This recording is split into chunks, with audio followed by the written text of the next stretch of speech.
We'll take 20 seconds. I'll give it. When you are ready, just give a key.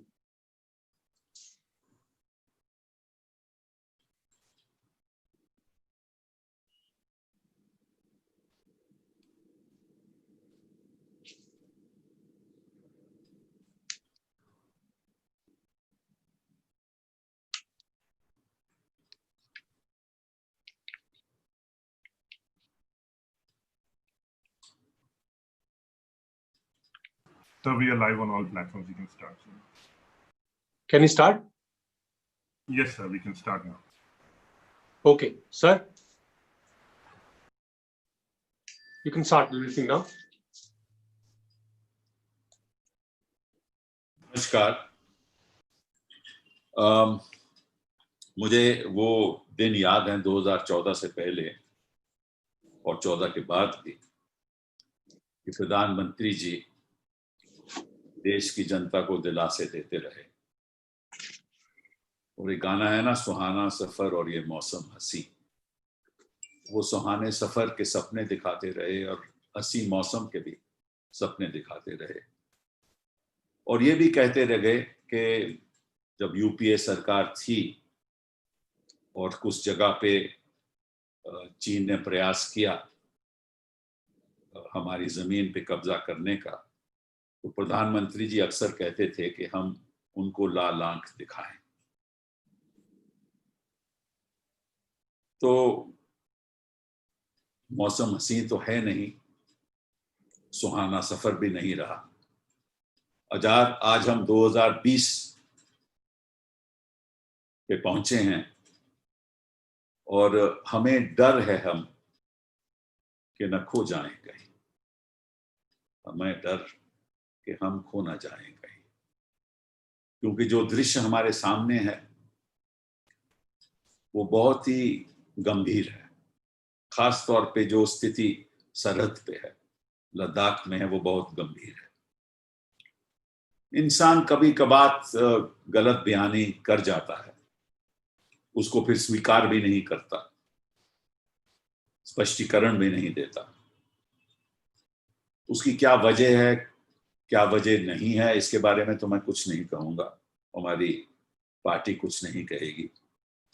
लेकिन कभी ऐसा भी होता है कि गलत बयानी हो भी जाए तो वो पकड़ी भी जाती है।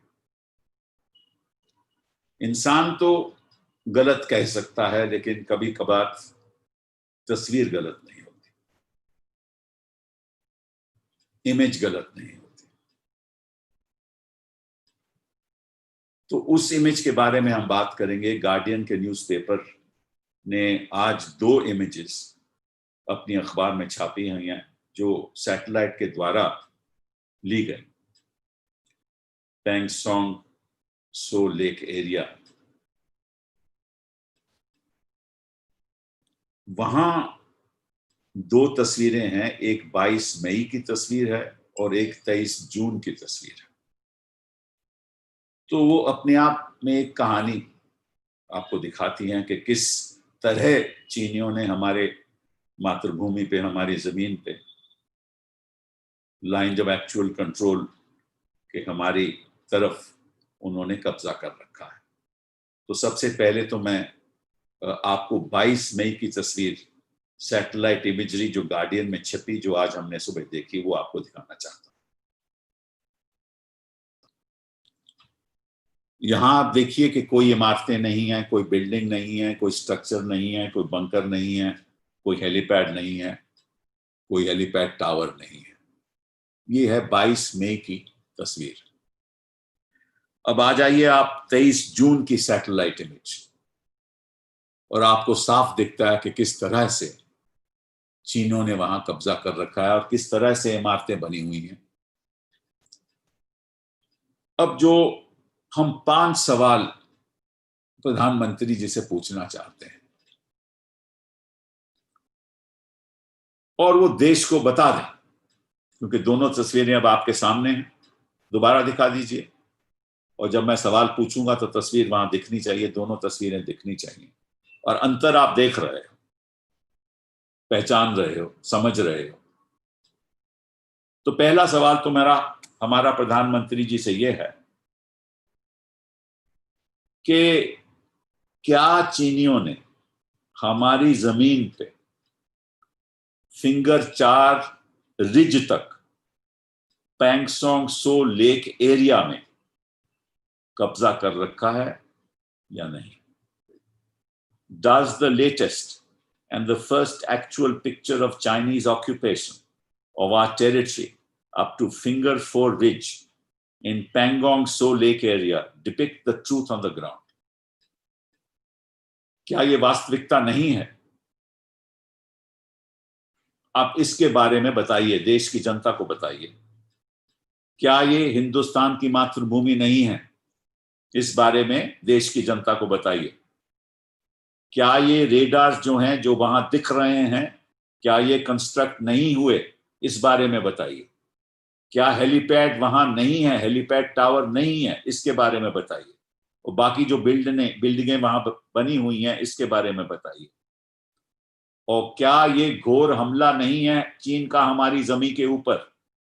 और क्या कब्जा नहीं है हमारी जमीन के ऊपर? इस बारे में बताइए।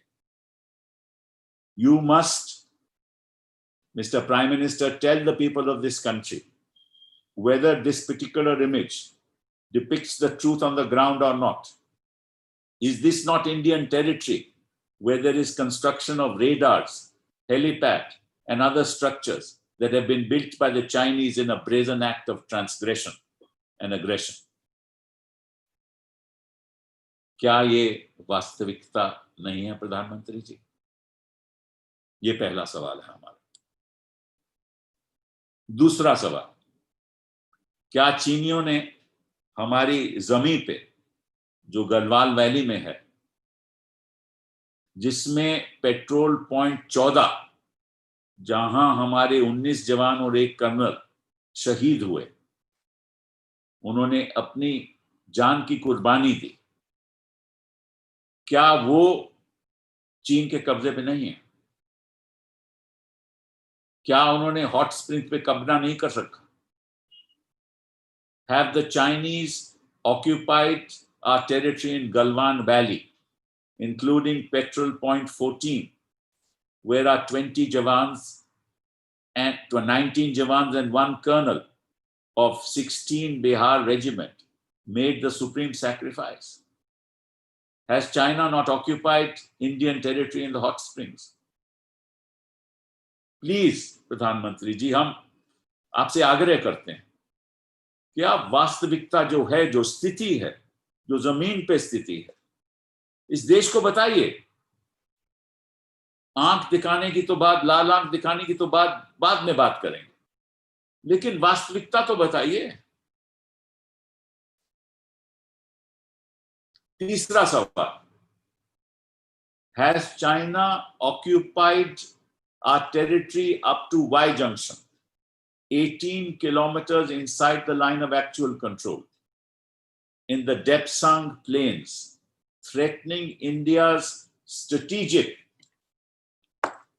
Daulat Beg Oldie airstrip, which is the lifeline for our military supplies to Siachen Glacier and Karakoram Pass? क्या चीनियों ने गलवान वैली, चीनियों ने वाई जंक्शन, जो 18 kilometre line of actual control के अंदर हमारी जमीन पे है, देप्सांग प्लेन में, क्या उन्होंने वहां कब्जा नहीं कर रखा? और क्या इस कब्जे के द्वारा जो हमारा दौलत बेग ओल्डी पे जो एयर स्ट्रिप है, क्या उस पर खतरा नहीं है? क्योंकि उसी एयर स्ट्रिप के द्वारा हम अपने जवानों को, चाहे वो सियाचन ग्लेशियर में हो, चाहे वो काराकोरम पास पे हो, हम उनको सारी सप्लाईज उसी एयर स्ट्रिप से देते हैं। और अगर वाई जंक्शन पे चीनी फौजें बैठी हुई हैं, वो लगभग 20-25 किलोमीटर दूरी पे हैं, तो क्या इससे खतरा नहीं साफ जाहिर? ये मैंने पहले भी आपको दिखाया था। क्या उससे साफ खतरा नहीं जाहिर? क्योंकि उनकी आर्टिलरी फायर के द्वारा हमारी एयर स्ट्रिप को खतरा है, जहां हमारे C-130 ट्रांसपोर्ट प्लेन्स अब पहुंच सकते हैं, ताकि हमारी जवान जो हैं, जो सियाचिन में हैं, जो काराकोरम पास में हैं, वहां उनको सप्लाईज मिल सकती हैं। तो क्या सच नहीं है कि वाई जंक्शन पे उनका कब्जा है चीनियों का? ये तीसरा सवाल। चौथा सवाल, जब इंदिरा जी, पूर्व प्रधानमंत्री जी, मुझे आज भी याद है कि 4 जुलाई 1971 में इंदिरा जी खुद गलवान वैली गई ताकि हमारे जवानों का मनोबल बढ़े, उनका मनोबल बढ़ाने के लिए गई। और हमारे पूर्व प्रधानमंत्री जी पंडित जवाहरलाल नेहरू भी अपने जवानों को मिलने के लिए नेफा में 1962 में गए, उनका मनोबल बढ़ाने के लिए। लेकिन जब आपने अपने जवानों में को संबोधित किया अभी कल शुक्रवार को, तो आप 230 किलोमीटर दूर निमूले पे थे। 230 किलोमीटर दूर। कहां वो नजदीकियां नेहरू जी की, कहां वो नजदीकियां इंदिरा जी की, और कहां वो दूरियां आपकी? मैं इस पे कोई सवाल नहीं पूछूंगा, केवल इतना ही कहूंगा कि ये दूरियां छोड़ दीजिए। देश की जनता को बता दीजिए कि असलियत क्या है, और अगर मनोबल बढ़ाना है तो नजदीकियां लानी पड़ेगी। पांचवा, isn't it correct that the local councillors of Ladakh, BJP councillors, submitted a memorandum to the Prime Minister of India in February 2020 about the capture of our lands by China? What action did the Prime Minister take? Had the Prime Minister acted, wouldn't we have been able to preempt the brazen Chinese transgressions? ये सही नहीं है कि वहां के जो local counsellor हैं लद्दाख के, उनमें से बीजेपी के भी काउंसलर हैं, क्या उन्होंने एक याचिका, एक रिप्रेजेंटेशन प्रधानमंत्री जी को फरवरी 2020 में दी थी, जिसमें उन्होंने साफ कहा था कि चीनी हमारी जमीन पे कब्जा कर रहे हैं और कब्जा कर चुके हैं? आपने उस रिप्रेजेंटेशन को लेते हुए क्या कदम उठाए?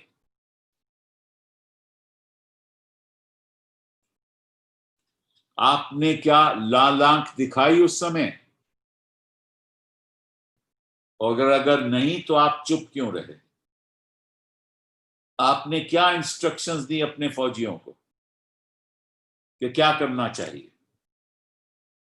आपने कोई मीटिंग्स बुलाई? आपने इसके बारे में चर्चा की? ये फरवरी की बात है, आज तो हम जुलाई में बैठे हैं। और अगर आप उस समय ठोस कदम उठाते तो निश्चित रूप से हम अपनी जमीन की हिफाजत कर पाते। आपको ये बताना होगा इस देश को कि फरवरी से लेकर मई जून ने आपने क्या किया, क्योंकि मई की तस्वीर तो मैंने आपको दिखा दी। उस समय तो वहां कब्जा नहीं था चीनियों का। और असलियत तो ये है कि वहां के लोग, क्योंकि आपकी तो इंटेलिजेंस एजेंसीज भी हैं, और आप हम पे आरोप लगाते थे जब यूपीए की सरकार थी कि हमारा इंटेलिजेंस फेलियर रहा। तो मैं पूछना चाहता हूं, जब वहां आपके काउंसलर बैठे हुए हैं, वहां जो चारवाहा हैं वो कहते रहे कि हमारी जमीन पे हम चारा करने नहीं जा सकते, हमारी जो बकरियां हैं उनको हम नहीं ले जा सकते जहां हम पहले ले जा सकते थे। ये तो इंटेलिजेंस यूनिट को पता होगा हिंदुस्तान के। तो इस बारे में क्या असलियत थी, ये तो हमें बताइए। क्योंकि कई ऐसे लोग हैं जिन्होंने आज गार्डियन पेपर में भी अपना नाम देते हुए बताया है, और एक नामग्याल दुर्बुक हैं जो वहां 45 साल से वहीं पे हैं, उन्होंने कहा कि अगर कोई कहता है कि हिंदुस्तान की कोई जमीन पे कब्जा नहीं हुआ तो वो गलत है। सोनम वांगचुक हैं जो वहां के एक इंजीनियर हैं, वो कहते हैं कि जो चारवाहा हैं वो अपनी जो बकरियों का चारा नहीं करा सकते, और वहां के इनके अपने काउंसलर हैं उर्गेन चोदन जो बीजेपी के काउंसलर हैं, वो कोया की वो गांव से के रहने वाले हैं। वो खुद कहते हैं कि उन्होंने चीनियों ने हमारे जमीन पे कब्जा किया हुआ है, वहां मशीनरी उन्होंने लगा दी है और अपने अर्थ मूवर्स ले आए हैं और अपने बाकी भी जो इक्विपमेंट है वो भी ले आए हैं। ये तो उनके अपने काउंसलर कहते हैं आज के दिन। और एक ताशी चपाल जो एक रिटायर्ड आर्मी ऑफिसर है, वो खुद कहता है कि मैं जब पोस्टिंग मेरी यहाँ हुई थी तो हम खुद घोड़ों पे गलवान वैली में जाते थे और किसी का कोई चीन का कब्जा नहीं था। तो ये तो स्थिति है। और आपने ऑल पार्टी में लोगों को संबोधित करते हुए कहा कि कोई चीन हमारे जमीन पे नहीं आया, ना आया था, ना आया है, ना आज वहां है, ना किसी पोस्ट पे किसी का कब्जा है, और ना आपने आज तक चीनियों को आंख दिखाई, लाल आंख दिखाई। तो अपना राजधर्म जो है ना, वो तो प्रधानमंत्री जी, वक्त आ गया है कि अपना राजधर्म निभाइए और हमारी जमीन की रक्षा कीजिए। और सबसे पहले जो असलियत है वो देश की जनता को स्पष्ट रूप से बता दीजिए। बहुत बहुत धन्यवाद।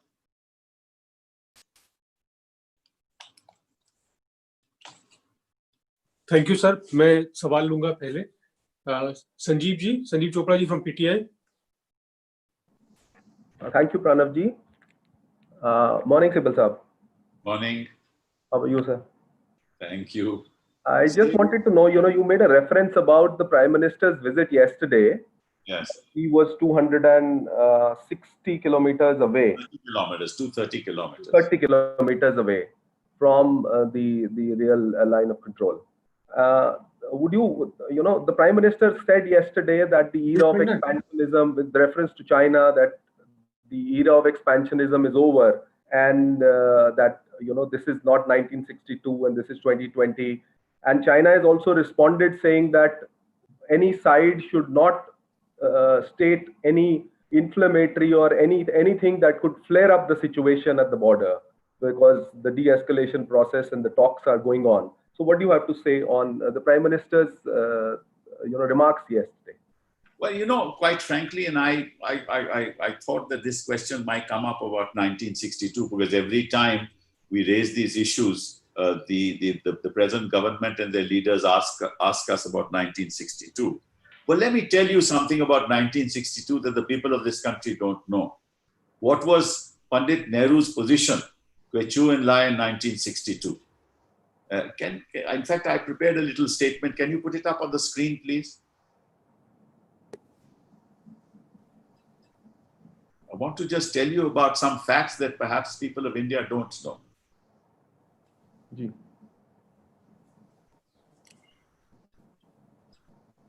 Because people don't even know the origin of the line of actual control. How did this term come about?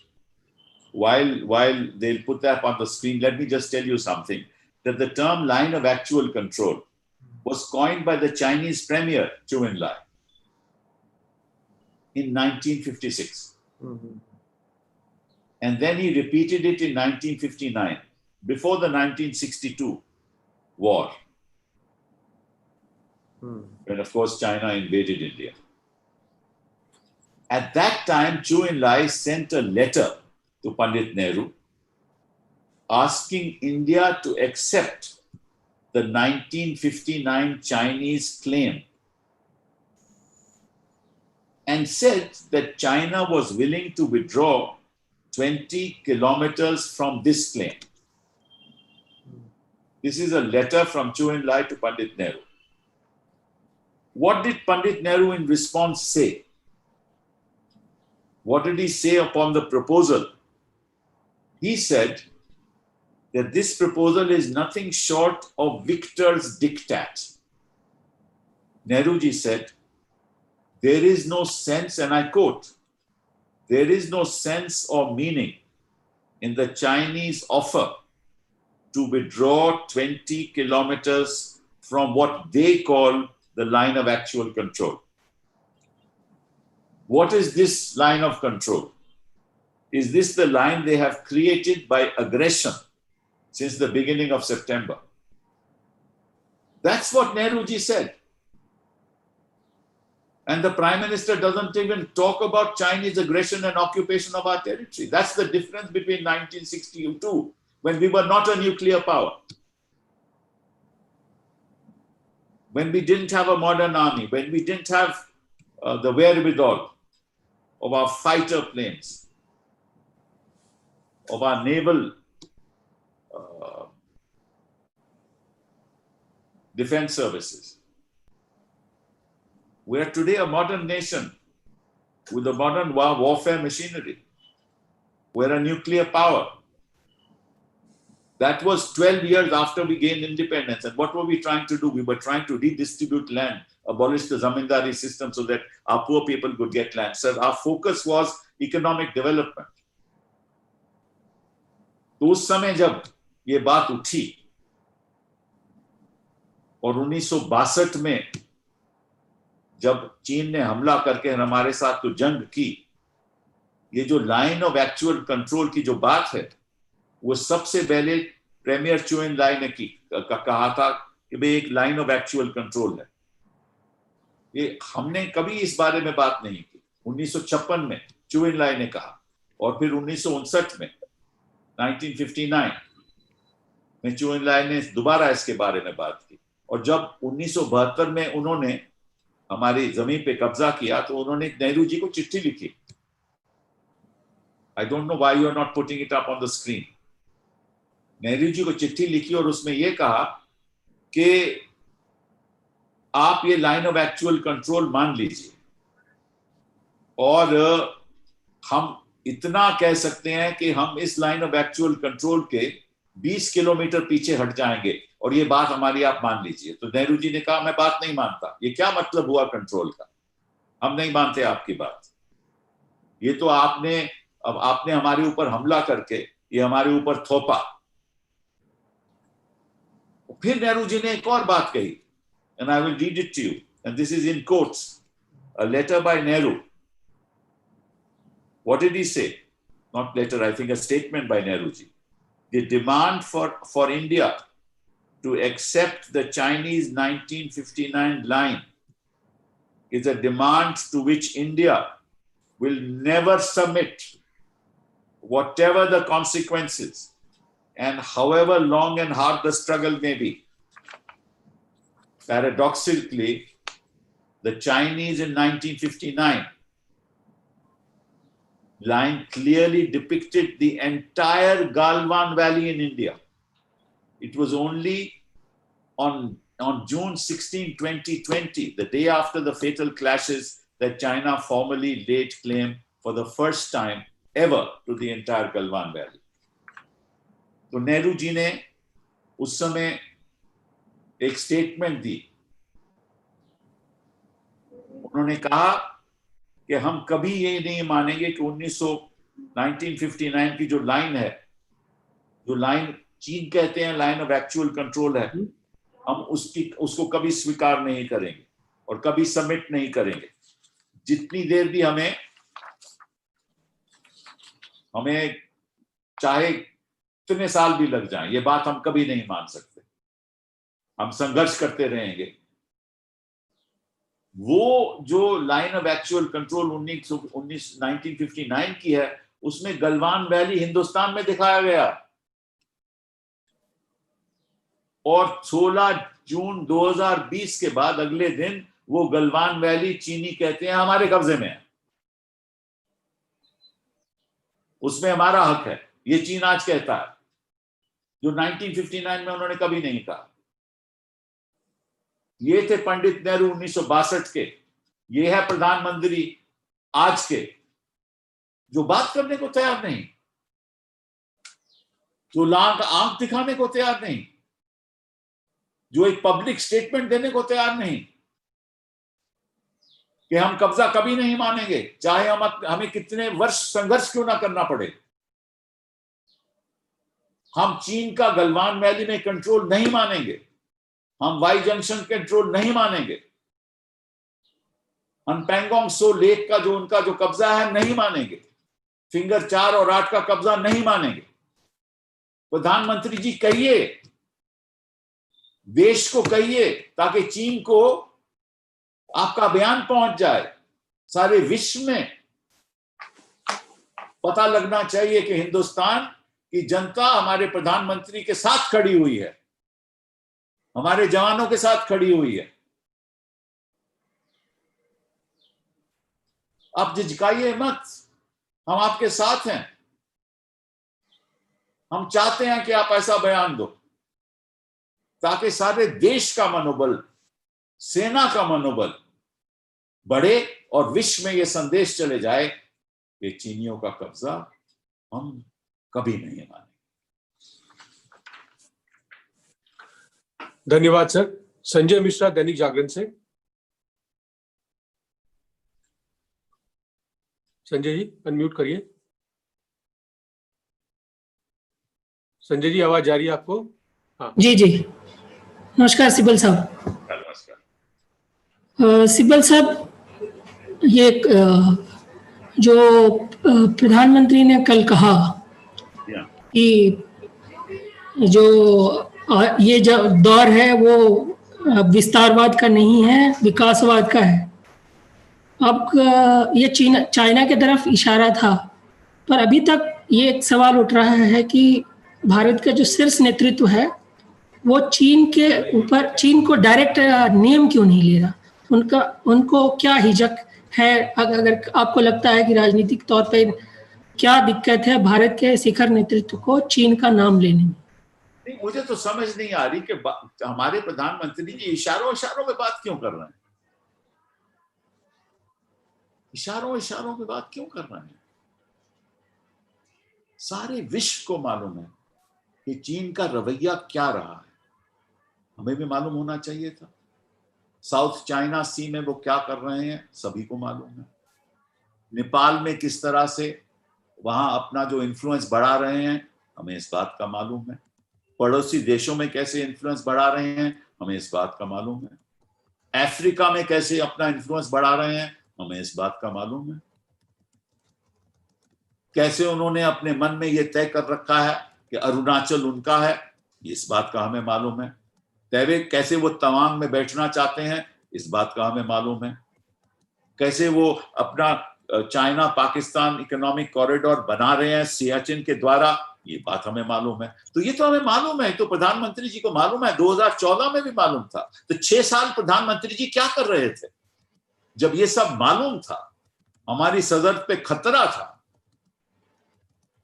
जब हमें मालूम था कि ऐसा चीन करेगा, जब वहां हमारे चारवाहा बता रहे थे, जब इनके काउंसलर चिट्ठी लिख रहे थे, 20 फरवरी को इन्होंने रिप्रेजेंटेशन दिया, तो प्रधानमंत्री जी आज आप इशारों में बात क्यों नहीं करते, क्यों कर रहे हो? आप वास्तविकता बताइए ना, साफ बताइए हमारे देश को और चीन को बता दीजिए, चीन को बता दीजिए कि हम ये नहीं मानेंगे। धन्यवाद सर। साथियों से आग्रह है अपना माइक म्यूट रखें। अगला सवाल सिद्धार्थ ANI से। सर नमस्कार। म्यूट कर लीजिए। जी सिद्धार्थ। सर मेरा सवाल ये है कि आप लगातार सरकार पे कांग्रेस पार्टी सवाल खड़े कर रही है, प्रधानमंत्री से सफाई मांग रही है, लेकिन बीजेपी, अगर बीजेपी की बात करें तो वो जो है साफ तौर पर ये कहा जा रहा है कि जो कांग्रेस पार्टी के बयान हैं वो ऑक्सीजन देते हैं देश के दुश्मनों को, और कांग्रेस पार्टी जो है वो एक परिवार का घोंसला बन के रह गई। निजी जो है बाकायदा निजी जो आरोप लगाए गए हैं और निजी टिप्पणियां तक कांग्रेस के अध्यक्ष पूर्व अध्यक्ष राहुल गांधी पे मुख्तार अब्बास नकवी ने कही है। कहा कि घोंसला बन के रह गया है ये पप्पू का, और एक परिवार का चोचला बन के रह गया है। संजीव जी आप सवाल पूछ रहे हैं? सर मैं सिद्धार्थ बोल रहा हूँ। सिद्धार्थ जी मैं आपसे पूछना चाहता हूँ, जरा भाजपा से पूछ लीजिए, प्रधानमंत्री जी से भी पूछ लीजिए, ये बयानबाजी तो तब हुई ना जब उन्होंने कब्जा कर लिया। उससे पहले तो हम कोई बयानबाजी नहीं कर रहे थे। तो ये ऑप्शन कैसे मिली चीन को? हमने तो कोई बयानबाजी की नहीं। ये ऑप्शन क्यों मिली? क्योंकि आपने सरहद की हिफाजत नहीं की। हमारी बयानबाजी से कोई ऑप्शन नहीं मिली उनको, और आज भी कोई ऑप्शन नहीं है। ये तो आपकी वजह से, आपके चुप होने की वजह से, आपकी निगरानी नहीं करने की वजह से चीन को ऑप्शन मिली है। तो ऑक्सीजन आप गलत बयानी कर रहे हो। आप देश को, आपका कर्तव्य है, आपने संविधान की शपथ ले रखी है, आपका कर्तव्य है कि आप देश को बताएं कि चीन कहां पे बैठा है, ताकि सारे देश को पता चले और सारा देश आपके साथ खड़े हो जाए, सारी सेना आपके साथ खड़ी हो जाए, और हम सारे देश का मनोबल बढ़े। और ये बता दीजिए आप चीन को कि हम ये बात कभी नहीं मानेंगे, आपका कब्जा कभी नहीं हम इसको स्वीकार करेंगे। Thank you. Preeti Bhardwaj, Sahara TV से। नमस्कार सर। नमस्कार। कल प्रधानमंत्री जी ने जिस तरीके से लद्दाख में जाकर के एक लंबा चौड़ा जो है संबोधन किया हमारे सैनिकों के बीच में, इस दरमियान उन्होंने रामधारी सिंह दिनकर का एक कोट यूज करते हुए कहा था कि मैं आपका जय घोष करने आया हूं। प्रधानमंत्री इससे पहले मन की बात से लेकर के बाकी तमाम जितने भी प्लेटफॉर्म्स है उसका इस्तेमाल करते रहे हैं अपनी बातचीत को करने के लिए। सेना का अगर जय घोष करना था तो खैर ये प्लेटफॉर्म भी इस्तेमाल किया जा सकता था। कल अचानक से लद्दाख जाना और इतना लंबा चौड़ा जो उन्होंने एक जितनी भी बातें की वो ठीक है, सेना का मनोबल बढ़ाने के लिए काफी है, लेकिन क्या अब हम ये मान ले कि ये सब चीजें होने के बाद अब जो चीन का ये प्रकरण चल रहा है ये खत्म हो जाएगा, इसमें कुछ नया नहीं होगा, या भारत सरकार अब इसके बाद चुप्पी साध लेगी क्योंकि प्रधानमंत्री तो वहां चले गए और इसके बाद कुछ नया होता दिख नहीं रहा है? आपको लगता है, उम्मीद है कि इसके बाद यहाँ पर अब और कुछ काम किया? ऐसा लग रहा है कि प्रधानमंत्री ने यहाँ तो फुल स्टॉप लगा दिया लद्दाख जाकर के। नहीं, देखिए यहाँ देखिए इसका थोड़ा सा इस बात पे गौर कीजिए कि पिछली एक महीने में आई थिंक पहले जून 6 को लेकर, फिर उसके बाद जून 22 को और अभी जून 26 या 27 को कमांडर्स की मीटिंग हुई, और खबरें ये आ रही हैं कि डिसएंगेजमेंट की बात चल रही है। अब हो क्या रहा है कि एक तरफ तो चीन डिसएंगेजमेंट की बात करता है और दूसरी तरफ जो जहां पे वो बैठे हुए हैं वहां पे अपने वो इमारतें बना रहे हैं। तो चीन का तो हमेशा ये रवैया रहा है कि बात इसको लंबी रखो, बात करते जाओ, और इस बीच जहां पे आपने कब्जा कर रखा है वहां और मजबूती से बैठ जाओ, ताकि उसके बाद डिसएंगेजमेंट की बातें नहीं खत्म हो। जितनी आप देरी करोगे, जितना आप इशारों से बोलोगे, उतना ही आपका नुकसान होगा। आप बता दीजिए, विश्व में देश को संबोधित करके बता दीजिए कि ये बात हम चीन का कब्जा कभी नहीं मानेंगे। और ये जो डिसएंगेजमेंट की बात है, कि आप ये भी कहिए कि आप एक तरफ तो डिसएंगेजमेंट की बात करते हो, दूसरी तरफ आप ये काम कर रहे हो जो मैंने आपको आज इस इमेजेस से बताया। तो मैं समझता हूं कि कहीं ना कहीं प्रधानमंत्री जी को अपना रवैया थोड़ा सा बदलना पड़ेगा। सर, तो क्या हम ये मान लें कि फिर एलएसी जिस चीज को लेकर के जिक्र किया गया, यानी जितना जिसने कब्जा कर लिया उसका हो गया? हम कभी नहीं मान सकते, देश कभी नहीं मान सकता, कांग्रेस पार्टी, सारा देश, कोई भी पॉलिटिकल पार्टी कभी नहीं मान सकती, और ये कहना होगा। भाजपा भी नहीं मान सकती।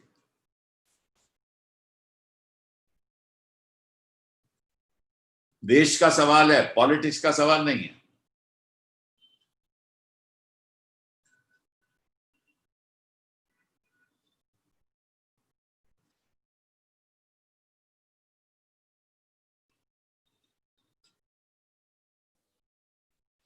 सॉरी, हाँ, राकेश कपूर जी।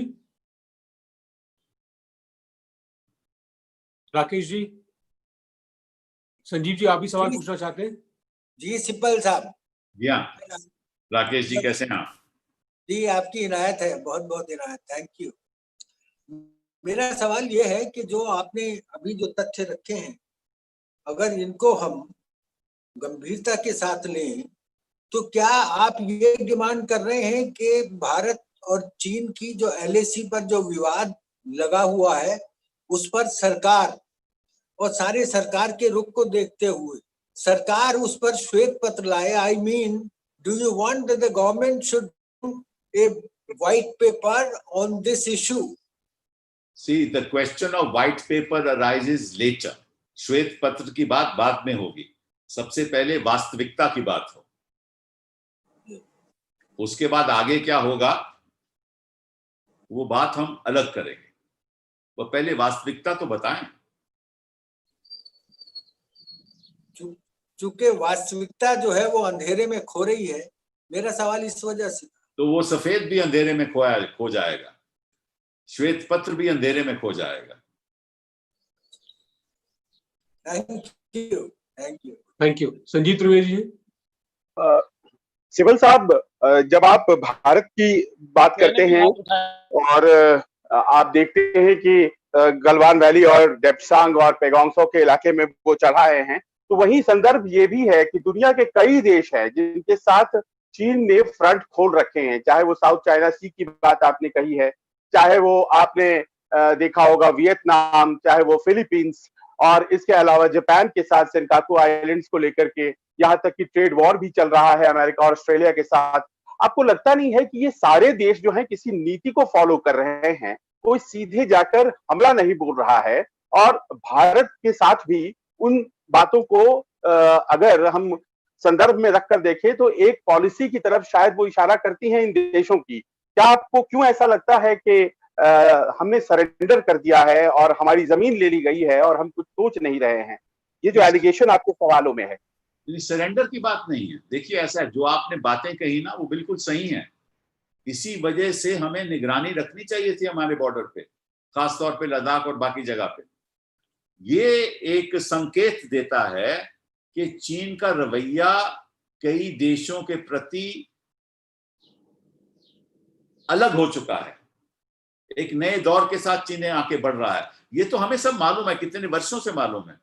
तो जो हमारी सरकार यहाँ बैठी हुई है, प्रधानमंत्री जी को ये मालूम होना चाहिए था कि इसकी वजह से, चीन के रवैये के बदलने की वजह से हमारे सरहद पर खतरा हो सकता है, खास तौर पे लद्दाख के एरिया में, क्योंकि वहां तो हमारा बड़ा स्ट्रेटेजिक प्रेजेंस है ना।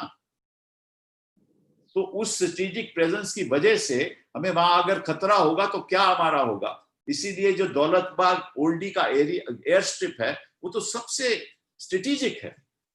तो इन बातों को सामने रखते हुए हमें कुछ पहले कदम उठाने चाहिए थे चीन का रवैया देखते हुए। ये बात उठती है, इसका कोई जवाब नहीं।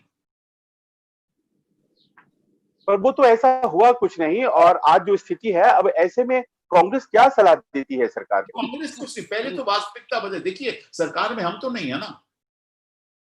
सरकार में हम होते तो हम कहते क्या करना है क्या नहीं करना। ये तो मिलिट्री स्ट्रैटेजी की बात है, ये तो पॉलिटिकल स्ट्रैटेजी की बात है।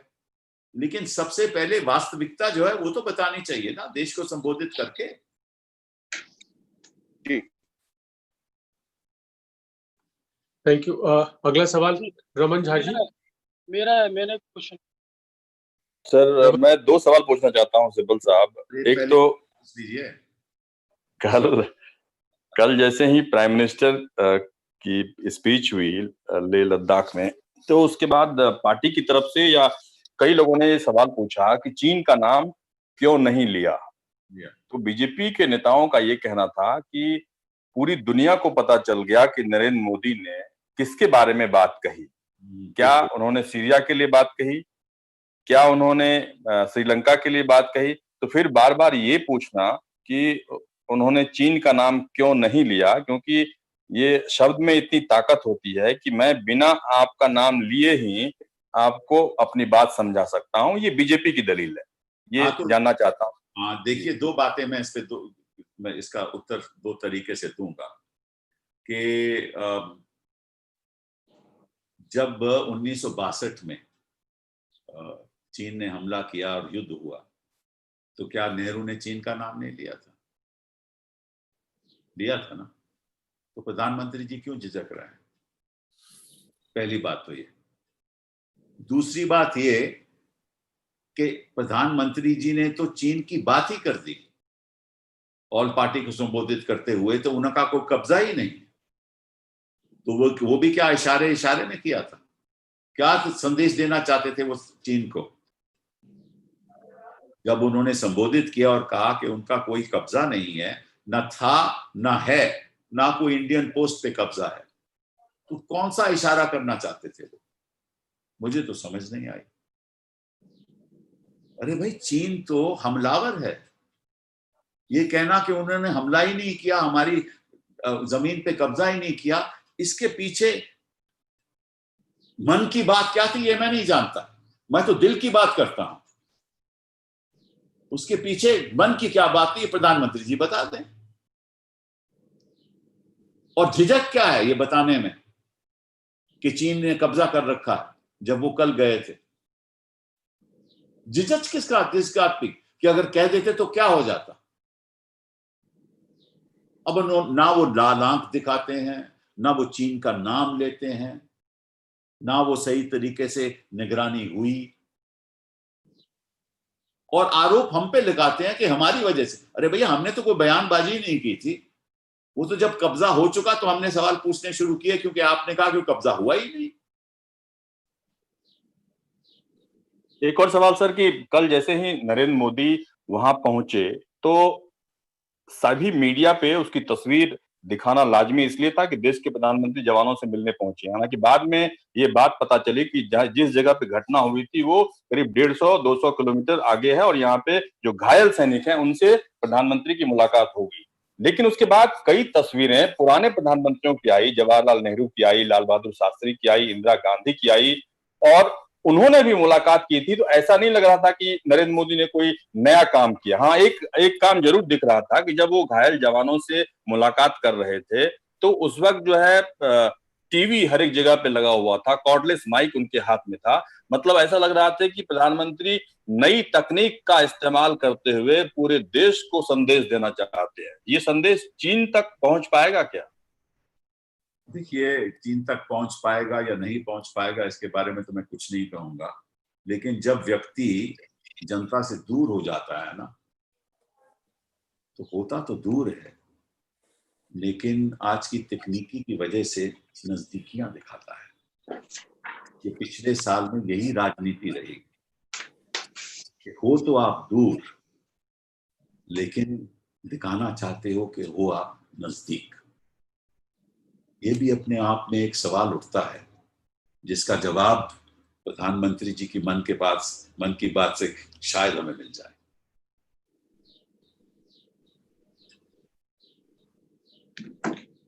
Thank you. बिलाल, सर, सभी सवाल तो पूछे जा चुके हैं, लेकिन सवाल ये है कि प्रधानमंत्री ने जब विजिट किया और उसके बाद सोशल मीडिया पर कल से ही बहुत सारी पिक्चरें ट्रेंड कर रही हैं कि जहां उन्होंने घायल सैनिकों को संबोधित किया हॉस्पिटल्स में, उस पर सवाल खड़े हो रहे हैं। सवाल ये खड़े किए जा रहे हैं कि जिन घायल सैनिकों को घायल बताया जा रहा है वो कहीं से घायल ही नहीं है, ना उनके कहीं चोटें लगी हुई है, ना उनके पास कोई किसी तरह की कोई इमरजेंसी किट है। तो क्या लगता है कि ऐसी स्थिति को भी एक्सप्लॉइट किया जा रहा है मार्केटिंग के माध्यम से? उस पर क्या टेक है आपका? देखिए, पिछले 6 साल में हो क्या रहा है? केवल मार्केटिंग ही तो हो रही है। आप हमारे देश की स्थिति आज देख लीजिए, चाहे वो आर्थिक स्थिति हो, चाहे किसानों की स्थिति हो, चाहे एमएसएमई सेक्टर की स्थिति हो, चाहे हमारे रुपये की स्थिति, रुपये की स्थिति हो, चाहे हमारे सरहद की स्थिति हो। वास्तविकता कुछ और है और जो दिखाया जा रहा है वो कुछ और है। तो ये तो इनका जो, और इनको मैं दाद देता हूं, ये तो इनका स्ट्रांग पॉइंट है कि किस तरह से ये असलियत को छुपाते हैं, मतलब के सपने दिखाते हैं और असलियत को छुपाते हैं। ये वास्तविकता है और ये इनकी पॉलिटिक्स है।